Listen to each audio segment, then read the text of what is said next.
Hello friend, good morning. आज हम आपके एग्जामिनेशन पॉइंट ऑफ व्यू से एक बहुत ही इंपॉर्टेंट टॉपिक डायपोल मोमेंट सीखने वाले हैं। तो सबसे पहले व्हाट इज डायपोल मोमेंट। तो डायपोल मोमेंट समझने से पहले आपको एक पॉइंट बहुत ही इंपॉर्टेंट है जो कि समझना बहुत जरूरी है, वो है पोलर और नॉन पोलर मोलेकुल।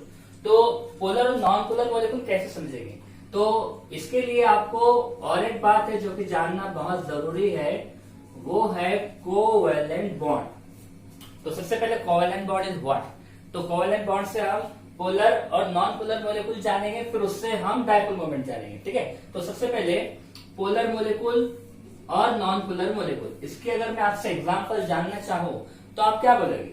तो पोलर मोलेकुल के लिए क्या होता है, पोलर मोलेकुल, ओके, और नॉन पोलर मोलेकुल।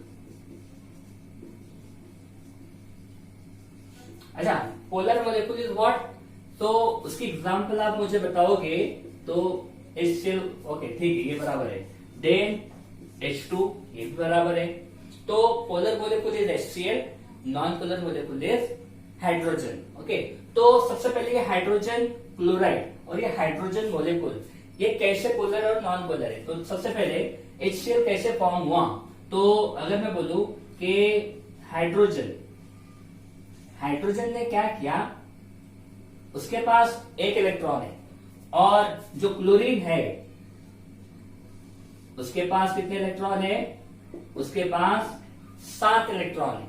अब बात होती क्या है कि जो भी मोलेकुल होता है वो जब फॉर्म होता है, स्टेबल बनता है, तो वहां पर एक तो इलेक्ट्रॉन की शेयरिंग होती है, या इलेक्ट्रॉन वहां पर एक एटम से दूसरे एटम की तरफ ट्रांसफर होता है। लेकिन यहां पर होगा क्या, यहां पर क्या होता है, हाइड्रोजन का एक ही शेल है जिसमें उसके पास एक इलेक्ट्रॉन है, और क्लोरीन के पास यहां पर 3 शेल है। पहले शेल में 2 इलेक्ट्रॉन, दूसरे में 8 इलेक्ट्रॉन, और तीसरे में 7 इलेक्ट्रॉन। तो तीसरा जो शेल है उसे हम बोलते हैं वैलेंस शेल, ओके, क्योंकि वो लास्ट शेल है। तो लास्ट शेल में उसके 7 इलेक्ट्रॉन है, यानी कि उसका ऑक्टेट जो है वो इनकम्प्लीट है।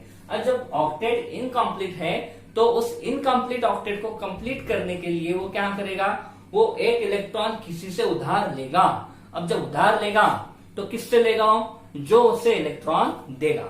अब इलेक्ट्रॉन देने वाला कौन है, तो यहाँ पर हाइड्रोजन है। लेकिन हाइड्रोजन इलेक्ट्रॉन देता है क्या, हाइड्रोजन इलेक्ट्रॉन नहीं देता है। हाइड्रोजन क्या बोलता है, मैं देने वाला नहीं है, मैं क्या करूंगा, मैं शेयरिंग करूंगा। ओके, मैं पूरा इलेक्ट्रॉन तुझे दे दूंगा भी नहीं और तू मेरा इलेक्ट्रॉन लेगा भी नहीं। अच्छा, हम दोनों जो है दोनों का काम आसान कर लेंगे। क्या करेंगे, तू भी मेरा इलेक्ट्रॉन ले ले, मैं भी तेरा इलेक्ट्रॉन ले लेता, यानी कि यहाँ पर हाइड्रोजन का डबलेट भी कंप्लीट हो गया और वहां पर क्लोरीन का ऑक्टेट भी कंप्लीट हो गया। तो यहाँ पर होता क्या है, ये जो इलेक्ट्रॉन है क्लोरीन का और ये जो इलेक्ट्रॉन है हाइड्रोजन का, वो दोनों क्या करते हैं, एक दूसरे से शेयरिंग करते हैं। यानी कि इन 2 इलेक्ट्रॉन पर इस हाइड्रोजन का भी यहाँ पर हक है, और इन 2 इलेक्ट्रॉन पर यहाँ पर इस क्लोरीन का भी हक है। तो यहाँ पर ये जो बॉन्ड यहाँ पर फॉर्म हुई, अब जब भी कोई बॉन्ड फॉर्म होती है तो बॉन्ड फॉर्मेशन के लिए 2 इलेक्ट्रॉन जो है रिस्पॉन्सिबल होते हैं। तो यहाँ पर भी कौन से 2 इलेक्ट्रॉन रिस्पॉन्सिबल है, ये वाले। तो इन 2 इलेक्ट्रॉन की वजह से, शेयरिंग की वजह से यहाँ पर जो बॉन्ड फॉर्म हुई उसको हम बोलते हैं कोवेलेंट बॉन्ड। अच्छा, अब फिर पोलर और नॉन पोलर कैसे हुआ फिर ये, जबकि यहाँ पर शेयरिंग हो रही है। अब शेयरिंग हो रही है तो वैसी शेयरिंग यहाँ पर भी हो रही है। जैसे कि मैं बोलूँ, अगर हाइड्रोजन, इसके पास एक इलेक्ट्रॉन, और दूसरा हाइड्रोजन, इसके पास भी एक इलेक्ट्रॉन, इन दोनों ने क्या किया, इलेक्ट्रॉन की शेयरिंग की। ठीक है, तो इसने भी इलेक्ट्रॉन की शेयरिंग की, इसने भी इलेक्ट्रॉन की शेयरिंग की। तो फिर ये पोलर, ये नॉन पोलर, ये कैसे हुआ, ओके, ये हम यहाँ पर देखेंगे। तो सबसे पहले अगर मैं कहूं, अब यहाँ पर मैं ये पूरे इलेक्ट्रॉन ना लिखते हुए सिर्फ जो इंपॉर्टेंट है वही लिखता हूं। ये हाइड्रोजन, ओके, अब ये क्लोरीन, ठीक है, यहां पर लिखेंगे ये क्लोरीन। ठीक है, अब हाइड्रोजन और क्लोरीन, ये थोड़ा साइज में आप समझ जाओ, ओके, ये क्लोरीन, ठीक है, बड़ा लिखता हूं। ठीक है, हाइड्रोजन और क्लोरीन। अब हाइड्रोजन और क्लोरीन, इनके दरमियान एक बॉन्ड फॉर्म हुई जिसका नाम है कोवेलेंट बॉन्ड। उस बॉन्ड फॉर्मेशन के लिए 2 इलेक्ट्रॉन रिस्पॉन्सिबल है। उन 2 इलेक्ट्रॉन को मैं इस तरह से लिखता हूं। ठीक है, अब ये 2 इलेक्ट्रॉन मैंने इस तरह से लिखा, क्या ये सही है? तो बहुत सारे बोलेंगे हाँ ये सही है, लेकिन ये क्या है, ये गलत है। अब होता क्या है, यहाँ पर हाइड्रोजन की ये टेंडेंसी है कि वो इलेक्ट्रॉन को लॉस करता है, और क्लोरीन की ये टेंडेंसी है कि वो इलेक्ट्रॉन को गेन करता है। अब ऐसा होता क्यों है? क्योंकि यहाँ पर chlorine is more electronegative. More electronegative होने की वजह से वो इलेक्ट्रॉन को अपनी तरफ खींचता है, और हाइड्रोजन इलेक्ट्रोपॉजिटिव होने की वजह से वो इलेक्ट्रॉन को डोनेट करता है। इसका मतलब यहाँ पर जो 2 इलेक्ट्रॉन यहाँ पर शेयरिंग से यहाँ पर फॉर्म हुए, इन 2 इलेक्ट्रॉन को ज्यादा अपनी तरफ किसने खींचा? ये 2 इलेक्ट्रॉन ज्यादा जो है इस क्लोरीन की तरफ ज्यादा खींचते हुए चले जाएंगे। यानी कि यहाँ पर क्लोरीन ने क्या किया, इन 2 इलेक्ट्रॉन को अपनी तरफ खींचता है, या हम कहेंगे इस तरह से, ओके, ज्यादा करीब वो इस क्लोरीन के पास होते हैं, हाइड्रोजन से थोड़ा दूर होते हैं। अब ऐसा जब होता है तो होता क्या है, यहाँ पर इस क्लोरीन के ऊपर एक पार्शियली नेगेटिव चार्ज आता है, और इस हाइड्रोजन के ऊपर एक पार्शियली पॉजिटिव चार्ज आता है। अब partial positive charge, partial negative charge, ये पर्टिकुलर डिस्टेंस से क्या है, यहाँ पर सेपरेट है, ठीक है। अब यहाँ पर नॉन पोलर में देखेंगे, नॉन पोलर में यहाँ पर मैंने लिखा हाइड्रोजन, ठीक है, दोनों भी क्या है, सेम एटम है। देन दूसरा भी क्या है, यहाँ पर हाइड्रोजन, दोनों के दरमियान क्या है, एक बॉन्ड है, ओके, और बॉन्ड में कितने इलेक्ट्रॉन होते हैं, 2 इलेक्ट्रॉन, ठीक है। अब इस 2 इलेक्ट्रॉन है वो ज्यादा करीब किसके होंगे, वो किसी के करीब नहीं होंगे, वो क्या होंगे, वो बीच में ही रहेंगे। यानी कि वहां पर ना कोई पॉजिटिव और ना ही कोई नेगेटिव, ना किसी के ऊपर पार्शियल पॉजिटिव चार्ज रहेगा और ना ही किसी के ऊपर पार्शियल नेगेटिव चार्ज रहेगा। इसीलिए यहाँ पर ये क्या है, नॉन पोलर। नॉन पोलर है यानी कि यहाँ पर कोई पोल नहीं है, ना पॉजिटिव है ना नेगेटिव है। लेकिन यहाँ पर क्या होता है, यहाँ पर ये 2 इलेक्ट्रॉन इस मोर इलेक्ट्रोनेगेटिविटी इस क्लोरीन की वजह से यहाँ पर क्या होता है, ये 2 इलेक्ट्रॉन इस क्लोरीन की तरफ खींचे चले जाते हैं, जिसकी वजह से इसके ऊपर positive charge, partial positive charge, और इस पर पार्शियल नेगेटिव चार्ज, ठीक है। तो इसको हम बोलेंगे पोलर मॉलिक्यूल। अब यहाँ पर इस पोलर मॉलिक्यूल को आप समझे कि इलेक्ट्रॉन क्या हो रहा है, इलेक्ट्रोपॉजिटिव एटम से इलेक्ट्रोनेगेटिव एटम की तरफ ट्रांसफर हो रहा है या शिफ्ट हो रहा है, ओके। तो अब डायपोल मोमेंट क्या है, dipole moment is a vector quantity. ये क्या है, vector quantity. Vector means what, vector quantity means it is depend on what, it is depend on direction, ठीक है, it is depend on direction. अब dipole moment, इसको अगर हमें explain करना है, ओके, डायपोल मोमेंट इस पोलर मॉलिक्यूल की इस पार्शियल पॉजिटिव और नेगेटिव चार्ज की वजह से एक प्रॉपर्टी यहां पर डेवलप होती है जिसको हम बोलते हैं डायपोल मोमेंट।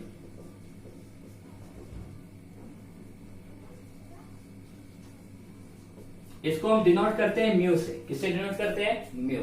अब यहां पर म्यू क्या है, अब ये पार्शियल पॉजिटिव चार्ज, मैं यहां पर डायरेक्टली इसको इस तरह से लिखता हूं, ये एक मॉलिक्यूल है जिसमें इस एटम पर पार्शियल नेगेटिव चार्ज, इस एटम पर पार्शियल पॉजिटिव चार्ज, ओके, ये आप इसको कंसीडर कर सकते हैं as like this. Now this positive charge, centre of this positive charge and centre of this negative charge both are separated by a particular distance L, and overall charge, suppose overall charge at this molecule is Q, because यहां पर एक electropositive है, एक electropositive है और एक electronegative है, दोनों भी कैसे है, इक्वल पॉजिटिव और इक्वल नेगेटिव है।